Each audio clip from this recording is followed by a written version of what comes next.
have to overcome one major hurdle. How are you going to manage it if you understand?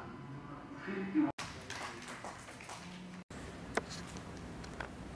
I wish to underscore that the expose you saw is the face of corruption in Malaysia on a daily basis. It is the face of corruption, where licenses and tenders are given out without any transparency and accountability, bribes, kickbacks, tax avoidance, selling influence, it's very clear here, and going to jurisdictions which are tax havens to keep or to deposit the gains made from corruption. So what you saw in this expose is the face of corruption in Malaysia. Now the expose, with all its allegations, shows how corruption has undermined the rights of indigenous communities and their livelihoods. Indigenous communities have inextinguishable or inalienable rights to land and access to livelihood. The expose further shows how corruption has led to the destruction of our natural forests, national heritage. And as the expose showed, that in Sarawak, only 5% of natural forests, natural virgin forests are left. Further, natural resources are treated as the personal property of the ruling elite, regardless of national laws and international conventions that Malaysia has ratified and has implemented some of them. So corruption has become systemic in this country. Capturing state resources so effectively cannot be done without coordination, patronage, and the cooperation of government officials and departments. So finally, this is introduction. Corruption is driven, as you can see from the expose, and which Transparency International has continuously highlighted. Corruption is driven by politicians, government officials, and their business partners, assisted by a bevy of sometimes consultants, lawyers, foreign financial institutions like banks and so forth. And therefore, Transparency International calls for the following actions. One, we welcome the statement which was quoted by Al Jazeera last night in its global news that from MACC, and we are aware of this, Transparency International is aware of this. We welcome that MACC is investigating the Chief Minister of Sarawak, we welcome that. However, the investigation seems to be taking a very long time and a very long process. Therefore, like most progressive and open democracies, those who are being investigated should resign first, so that investigations can be carried out without any influence or interference by those in power. We hope Prime Minister Najib Razak will call upon the Chief Minister of Sarawak to resign as the Chief Minister until investigations by MACC are completed And if he is found innocent, there is no case against him, then he can come back as the Chief Minister of Sarawak. Number two, we think the Malaysian Anti-Corruption Commission premises should move out of Putrajaya.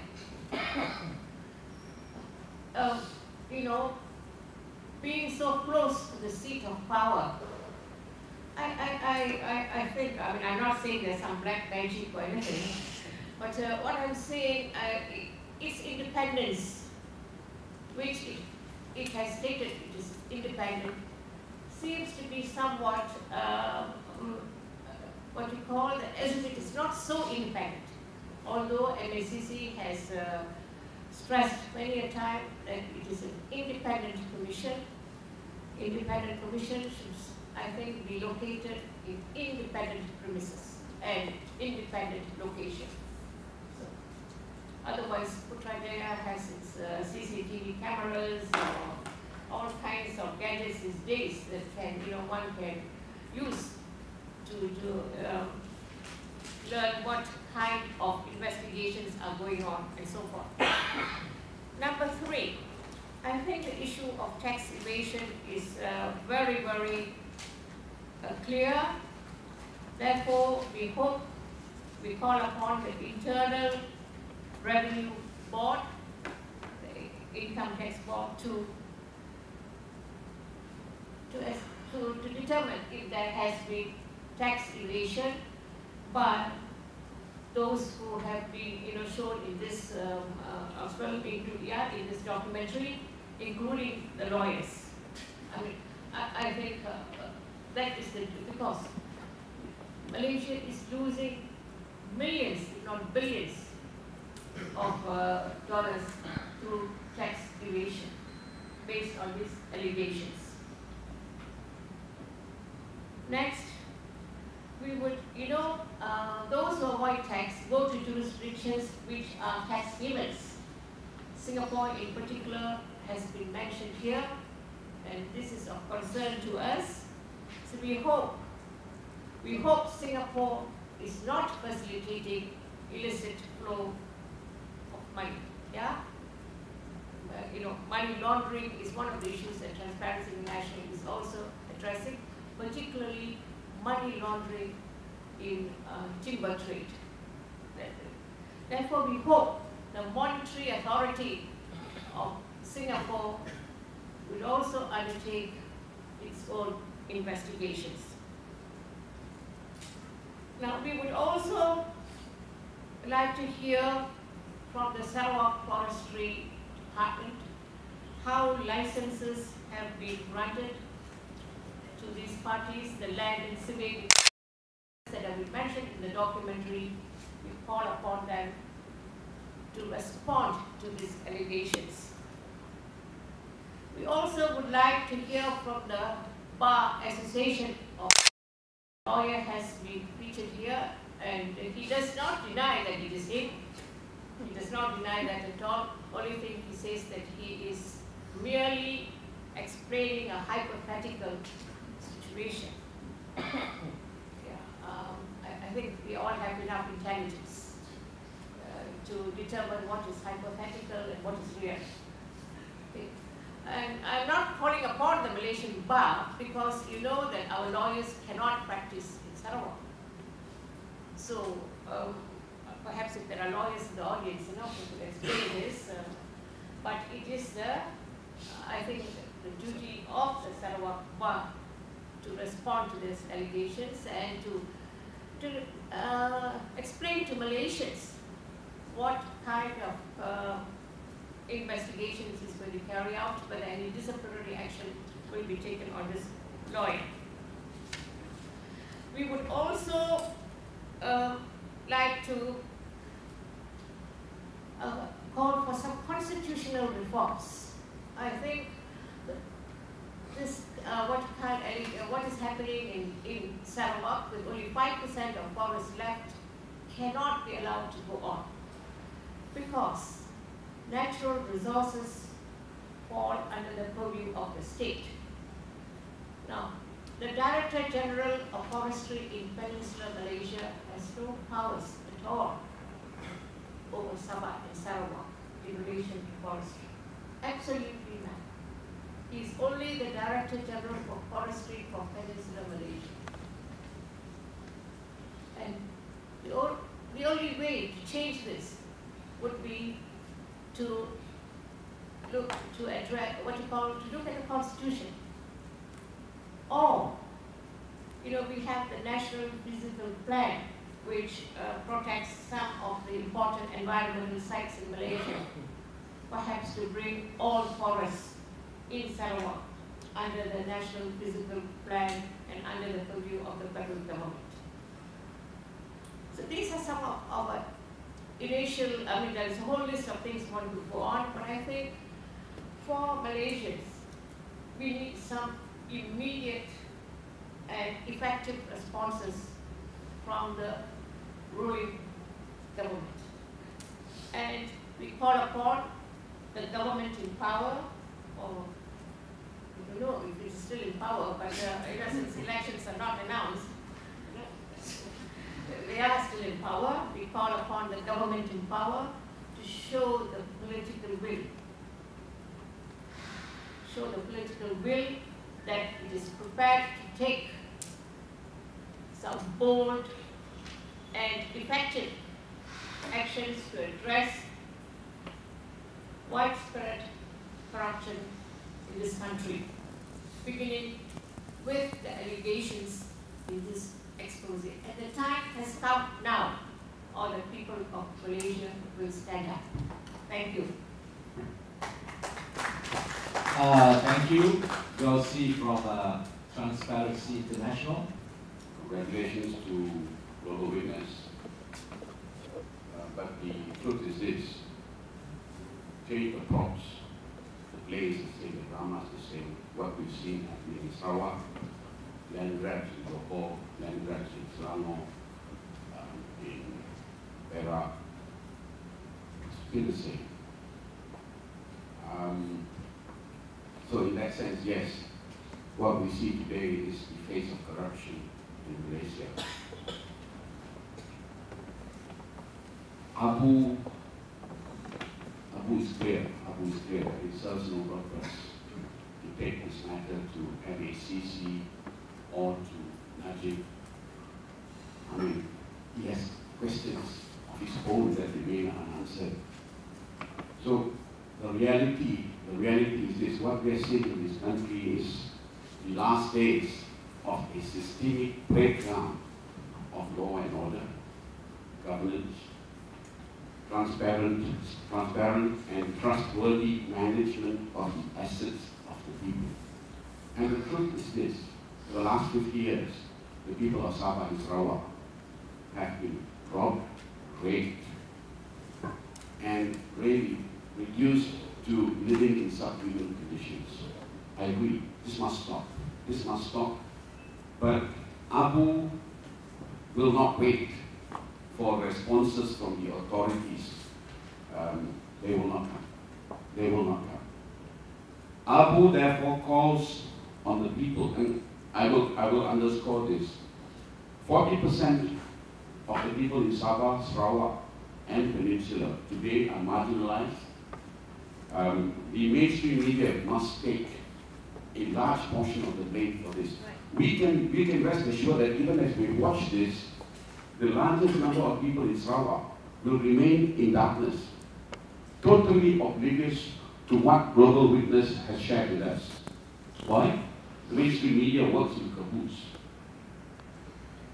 Dr. Wong Chun Wai goes to church every Sunday, but the rest of the week he ensures that nothing short of lies is fed to the people at large. Now, it behoves us who know, who have seen this, to take it upon ourselves, to take this video into the longhouses in Sarawak.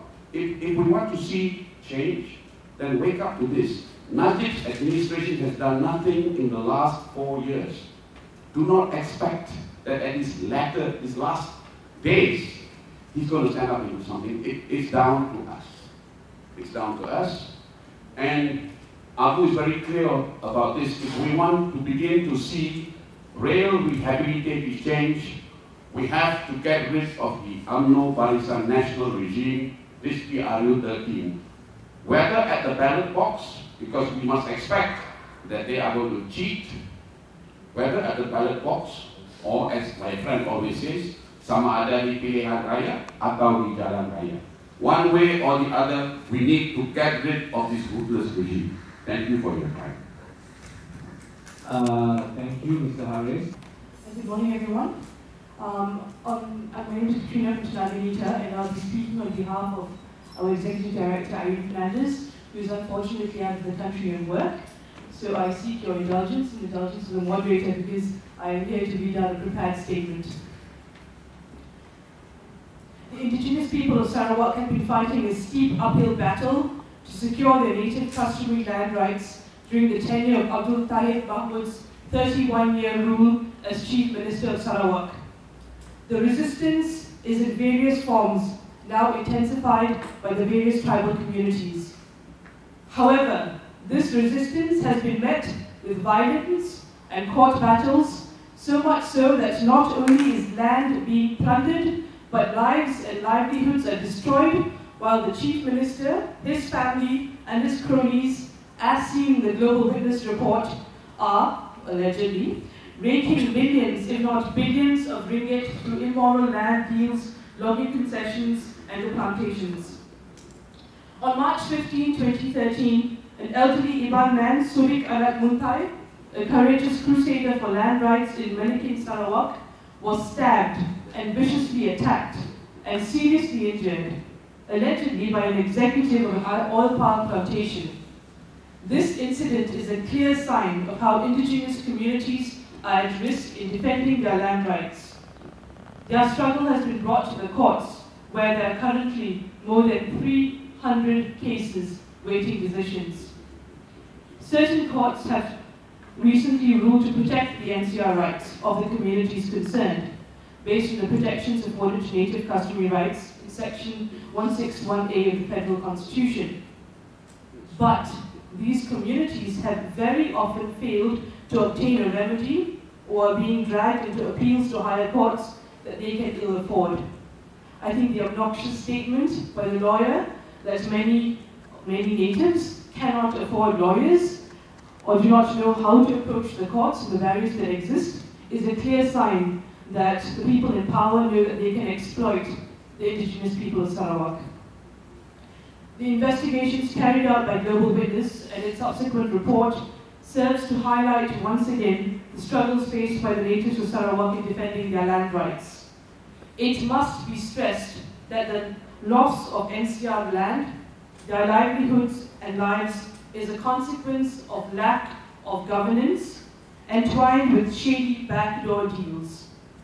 It is obvious from the report that the state government of Sarawak is able to continue its blatant violations of rights and destruction of our rainforests and the environment with the support of the BN federal government. Each and every land we have identified by the companies owned and controlled by the Chief Minister Tayyip represents poverty and misery for the native peoples who once lived off these areas and who are the rightful owners through their established native customary rights. The people have found that their forests, which provided them with food and shelter, have been taken, and that wealth has gone elsewhere. Tayyip, on the other hand, has a very good record at fulfilling his promises and bringing vast wealth and development to a very small number of people. As seen in this report, these are the members of his own family and his tiny circle of rich business partners. The Global Witness report needs urgent and serious actions by the federal government and the parliament to arrest the problem and to arrive at the truth with the goals of protecting native customary land rights and putting together governance mechanisms for accountability. How far we can achieve that in the current administration is up for question. And I'm sure Dr. Irene will also support Abu's claims that the people of Malaysia also need to stand up and take actions into our own hands. Snaganita is indeed glad that the Norwegian government pension fund has made a decision recently to withdraw investments from the palm oil companies, as it is deemed that the palm oil companies, though many were active members of the Roundtable of Sustainable Palm Oil, RSPO, were not practicing sustainable principles. Norway's $710 billion fund reported in its 2012 annual report that pulled out of 23 palm oil companies in Asia because their long-term business model was deemed unsustainable. We therefore call on members of the RSPO, in particular buyers, retailers, consumers, banks, and others, to stop buying or using palm oil from the rogue companies in Sarawak in light of various reports, as well as this Global Witness report, because violations of rights of communities and continued destruction of our rainforests clearly reflect deeply immoral, and unsustainable practices. Tenaga therefore fully endorses the recommendations of the Global Witness report. Thorough and independent investigations into the corruption allegations of the Sarawak executive and government institutions must be carried out immediately, and those found to be corrupt must be prosecuted without delay. And livelihoods are being destroyed. Our rights are being trampled on. Only 5% of the rainforest in Sarawak remains untouched, and billions of ringgit belonging to the people of Malaysia is being pillaged. Nothing short of urgent and transparent action by the government and other parties called upon in this report is acceptable. If there are follow-up questions, you may contact Dr. Irene via email. Thank you. I'd like to begin by saying that it's a shame. We already knew about this long time ago. So I was not shocked when I saw the video of Global Witness. I was not shocked at all. And you will agree that this is just a tip of the iceberg. And it is not only limited, I agree with Abu Haris, that it's not limited to Sarawak alone, such like graving and abuse of ancestral rights of our aborigines, indigenous people, happens all over Malaysia, so it's not limited to Sarawak alone. On this score, Aliran congratulates Global Witness for this video, because this is the closest we have been so far at reaching those people in power. I said it's a shame, because it's a shame that selected privileged people close to the powers indiscriminately abuse our laws, circumvent our laws, use illegal means to enrich themselves. And you can see from the video portrayed, they are not ashamed of themselves. This is terrible. You steal, you cheat, you betray the country, and you are not ashamed of yourself. The way they talk, I said they are very proud. So this is terrible, terrible for Malaysia. I don't agree with Josie, although she spoke plain and took away a lot of my points. But I don't agree with her that MACC should investigate. I also agree with Haris that MACC is incapable of investigating such cases. Nothing less than RCI. We call upon the young people of Banagum to set up an RCI to investigate this issue. And this time I support Josie saying that Taib must be suspended from his post of a chief minister until the case is disposed. And it's time for change. It's really time for change. I think we have been taken for a ride for far too long. And like my other colleagues from the other civil society, one reason why we are having this press conference is that we are actually expressing how much we love this country and how much we want to save this country, return the rights of the people to the people, and the change must happen now. Thank you. Reactions to the video that we saw this morning. First of all, we'd like to congratulate Global Witness for their expose, as it uncovers the systematic manner in which the ruling class in Sarawak undermines people's rights. But we should realize that this systematic system does not happen only in Sarawak. This corruption is a global phenomenon. Secondly, for this kind of corruption is just part of a problem, and that it reveals a deeper systematic problem in how our society operates. Next, we'd like to mention that land grabbing is a global phenomenon that is facilitated by actors from transnational corporations, governments, national and local elite, media, international institutions like the World Bank, International Monetary Fund, and other allied actors. These problems, we have to address these systemic problems. Fourth, indigenous peoples have for centuries lived sustainably with the rainforest systems. They've been there for a long time, and it is their fundamental right to continue living their way of life. And for that reason, we support the call for an investigation or even the removal of the ruling party in Sarawak. However, we see that as a first step only. Malaysia and the rest of the people should recognize indigenous people's rights. Even if we change the ruling party, if the native customary rights of the people of Sarawak and Sabah, and even in peninsular Malaysia, we only see it merely as a customary right, but it is not institutionalized in the political and legal framework of Malaysia.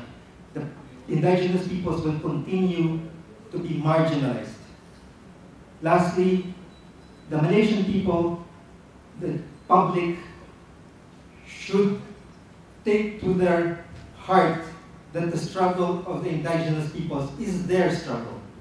The right to speak, the right to live freely is the same struggle that they have to face with. Thank you very much. Good morning, everyone. First disclaimer, I'm not here as Swaram, just in case some of you think I am. Only because the Swaram statement, the written black and white statement, is being prepared today. And you know that semua salah, not just blame Anwar, but blame Swaram. You also know that we're being blamed for the Lahadatu incident, so it's better that everything that's been captured as Swaram comes out in black and white. So the only thing to say here is that I share all the concerns of my civil society friends, except to also share that believing in public institutions to resolve this issue is something that's just not going to work. So we do not believe that MECC or even our parliament is going to be able to resolve this. The issue now rests with our Prime Minister. We're just days before the dissolution of Parliament, so he has to answer for this. If he's going to demand a fresh mandate from the people, he has to answer for all the corruption crimes that are being exposed at this moment. And what we saw with the Global Witness report is just one further dent to his credibility, which is already tainted with a big corruption scandal, with many big corruption scandals. So once again, I think the call here is just to reiterate the need for him to be accountable, to answer, and to ensure that this matter does not go unresolved and unanswered. Thank you. And I speak as a citizen. NGI. Yeah, non-government, ex-government. I just want to make, set the context and then make my point. The context is this. For many years, about 15 or 20 years, people of Sabah wanted an RCI over the issue of immigration, illegal immigration or backdoor immigration. Everybody knew the problem existed. But it took 15 or 20 years for our good friends within the Barisan National parties of Sabah to finally convince a Prime Minister, against the advice of many other ex-Prime Ministers, I think, to formally ask for an RCI. And the RCI is beginning to open our eyes. And I suspect that Lahadatu is somehow linked to all of that, okay? Having said that, that's the context. Now, what is the problem in Sarawak? We have heard for years and years, anybody who's been to Sarawak hears this. Every coffee shop in Sarawak is talking about this, publicly or officially. And up to date, whether it is Radio Sarawak's reports or whatever that you have seen over the internet, nothing has been done conclusively. So to that extent, I think this Global Watch expose or sting operation, if I may call it, the Americans have a language of sting, it's a sting operation because they went with an explicit intent to dig below the surface. My response is, wonderful, Global Witness has done an excellent job of exposing the issues. Now, what is it we are seeing? I propose to all of us here, the video that we watch is only the point on the tip of the iceberg. Only one small dot on the tip of the iceberg. The whole iceberg needs to be demolished, actually. But to demolish the iceberg, we're still on the battleship where the captain has not recognized the iceberg. We're still rearranging furniture, as good friend Haris Ibrahim said, on the furniture. So I would like to speak up and tell citizens of Malaysia, we need to rise up. I speak as a citizen because citizens need to rise up. If citizens don't rise up, we can't address these problems. We can ask the next government, whoever they are, federal government and MPs in Sarawak, please make this an RCI issue. We can do that as a people, but until the people rise up, we're still going to be rearranging furniture on the Titanic. Thank you very much. Thank you. I'm just one of the directors of OMZ. I didn't want to come up earlier because Cecil was introduced. I'm not related to Cecil Abraham. So I speak as a director of OMZ, for OMZ, in a sense that when we first saw the video expose last night over TV, I think we were shocked and in some ways because there is now further evidence of what we know has been happening. And OMZ speaks for integrity, speaks for justice, speaks for unity in this country, speaks for reconciliation. We want to see change in that direction. And what we have seen here is that things have been going on, we are aware, but the issue is how do we handle the situation? One of the things that we see and has been expressed by the other civil society organizations is that to tackle this issue, I think it's really time for civil society and the public to stand up.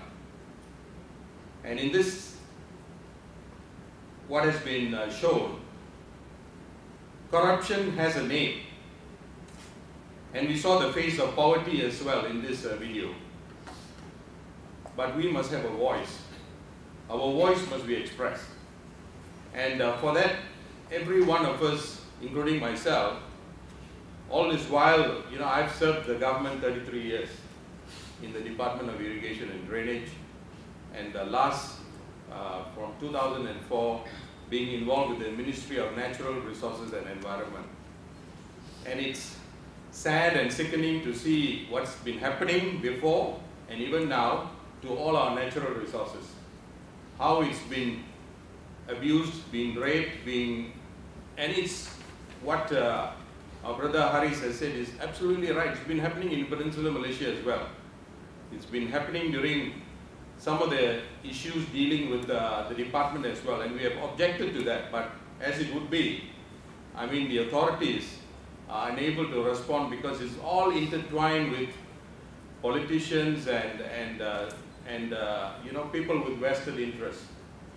So the time has come now for us to speak up more and more, because Malaysians have chosen to let others do the speaking. It's time that more and more of us make representation. And I support the call for a Royal Commission of Inquiry in this matter. Unless it is constituted, the truth would not come out and we would not be able to hear both sides, because as soon as the video comes out, you can see all the denials. And you know, people saying that, oh, it could be fabrication or hypothetical. So we need to have these people come before the commission and have this exposure, as we are hearing now of the illegal immigrant issue in Sabah. Similarly, the truth will come out, if not all of it, at least parts of it, for more Malaysians to be aware of this.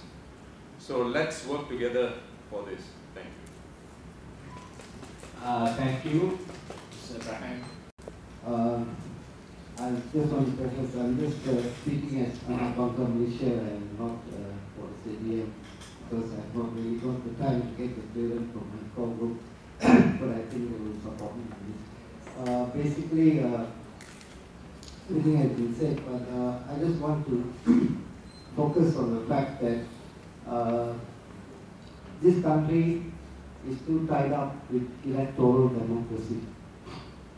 All of us think that we vote once in 5 years, and then we trust a bunch of whatever you want to name them, to follow principles of governance.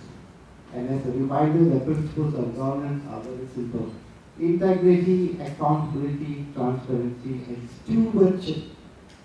That's one word everybody forgets. What does stewardship mean? It means that you are placed there as a trustee to take care of our resources, both natural and human and financial resources, and we have accountable for it. So this is what it's about. This expose is about it. And we have all been treated, because after every election we vote and we go home.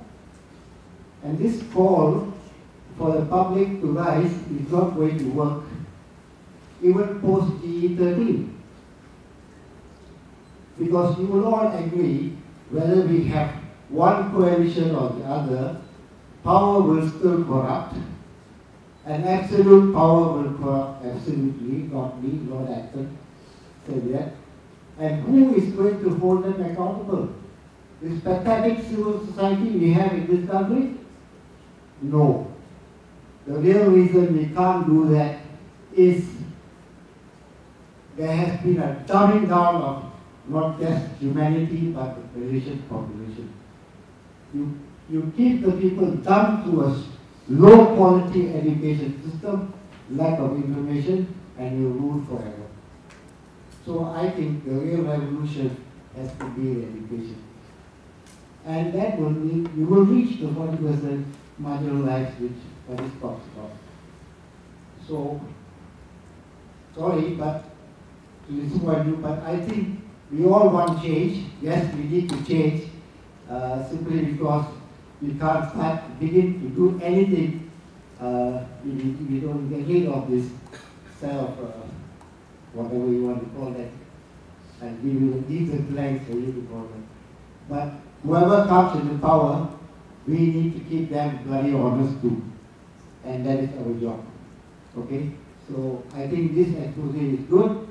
And one last thing, I think, to be fair, all those people who said that they denying it, I think, at least, do they have some recourse to sue global witness or something? Surely they can do that, and let us, the public, know what the real truth is. Thank you. Thank you, Jaya. We had Abu, Transparency International, Benita, Omsi, Aliran, Pan AP, Cynthia, Gabriel, John, and just now Jaya. Yes, we discussed asking Thai Mahmud to be investigated, and during the investigation issued tender resignation to facilitate an easier investigation on the alleged crime, and then about fact evasion and the role of the MACC.